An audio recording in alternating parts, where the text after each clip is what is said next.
নমস্কার। স্বাধীনতা ও অভ্যাস, কবি সুজান মিঠি। জানালায় সকাল নামতেই বাবা এসে ডাকে, খোকা উঠে পড়, অনেক যে কাজ বাকি। আমি চোখ রগড়ে বাবাকে জিজ্ঞেস করি, কেন বাবা, আজ কি দুর্গা পুজো নাকি? বাবা আমার চিবুক ছুঁয়ে বলে, ধুর বোকা, আজ 15ই আগস্ট।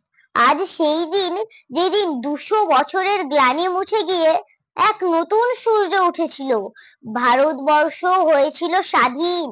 ও, আজ স্বাধীনতা দিবস, পতাকা তুলবো, বলবো বন্দে মাতারাম, দেব মালা, গান গাইবে মা, তুমি, ছোট কাকু, আমিও। তারপর চকলেট খাবার পালা।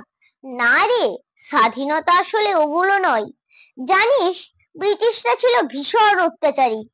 কত মানুষ দিয়েছে ওদের হাতে প্রাণ, কতবার এ সোনার দেশে এসেছে মহামারী। ওরা সব নিয়ে গেছে নিজেদের দেশে, আমাদের আটকে রেখে।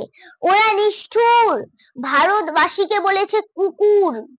কত রক্ত, গুলি, দেশ মাতার বুকে তুলেছে কান্নার সুর।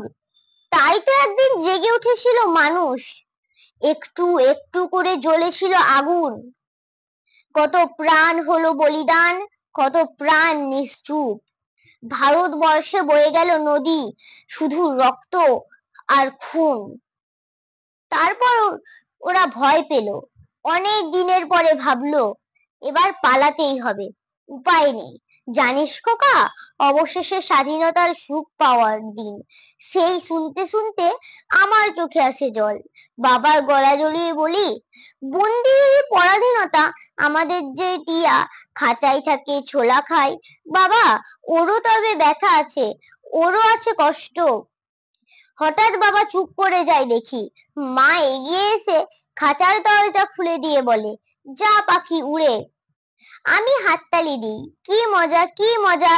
কিন্তু পাখিটা কিছু পরে আসে ঠিক ঘুরে।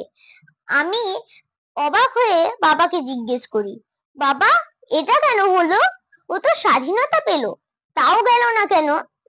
পাখিটা তখন বাইরের মাইক শুনে শুনে বলছে একটানা, তোমরা রক্ত দাও, রক্ত দাও। আমি মন খারাপ নিয়ে মালা গানতে বসি।